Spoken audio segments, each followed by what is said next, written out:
Que la gracia de nuestro Señor Jesucristo se derrame abundantemente sobre ustedes, queridos hermanos, y sean bienvenidos a su programa El Evangelio a tu alcance. Hoy jueves de la 9ª semana del tiempo ordinario vamos a reflexionar el Evangelio según San Mateo en el capítulo 12, versículos del 28 al 34.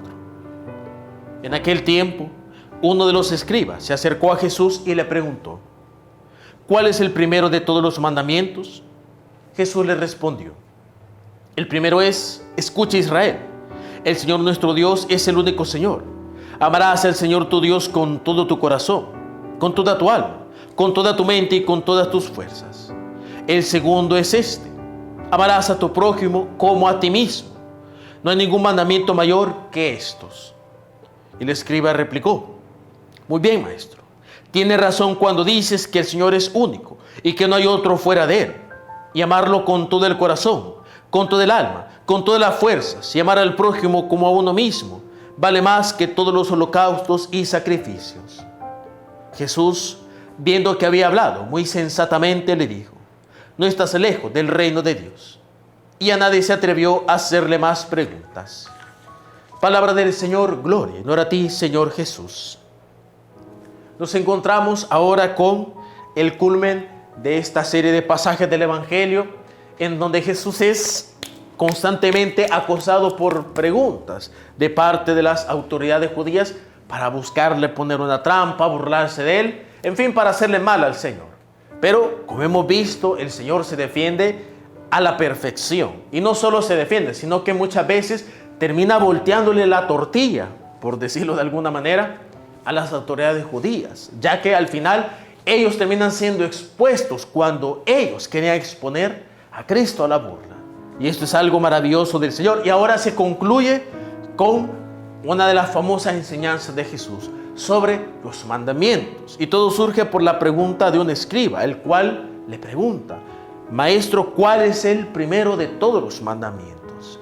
Y aquí va algo bien interesante de Jesús, porque Él le pregunta sobre el primero de los mandamientos. ¿Cuál es el primero, el más importante de todos? Los demás no le importan, solo pregunta por el primero. Y Jesús se lo hace saber, que el primero es amar al Señor con todo el corazón, con todo el alma, con toda la mente y con todas las fuerzas.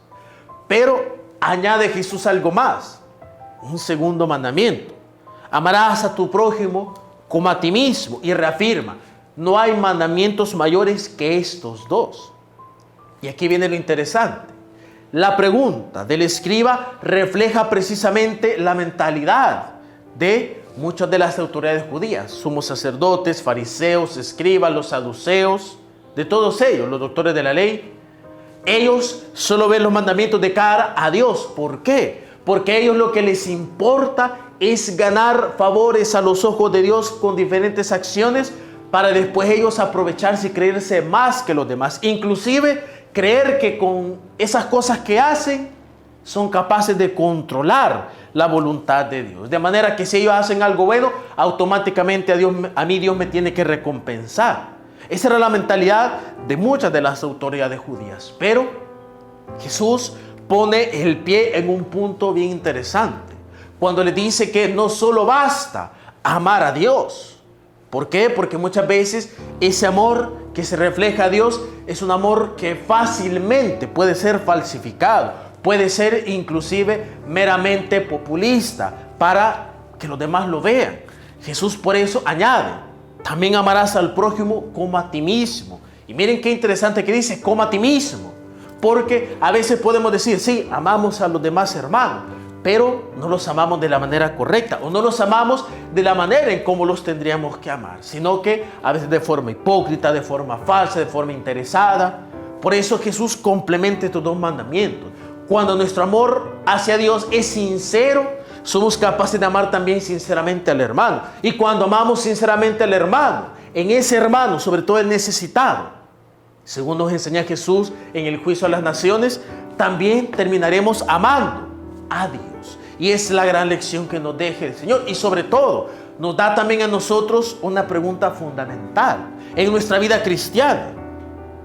Y es la siguiente: hermanos, nosotros en nuestra vida cristiana, nuestros actos de amor, nuestros actos cristianos están solo dirigidos a Dios para alcanzar de Él, como los fariseos y los escribas, favores del Señor de forma interesada? ¿O será que nuestro amor es completo? Amar a Dios y amarlo de forma sincera y también amar al prójimo. Porque esa es una de las grandes deficiencias cristianas. Nuestra poca capacidad de amar al otro. Nuestra poca capacidad de interesarnos de manera genuina y sincera por el otro. A veces nosotros no somos capaces de amar a los demás. Y sobre todo en la cuestión de los pobres. Se nota muchas veces de que nosotros no tenemos esa capacidad de amar y de interesarnos por el otro.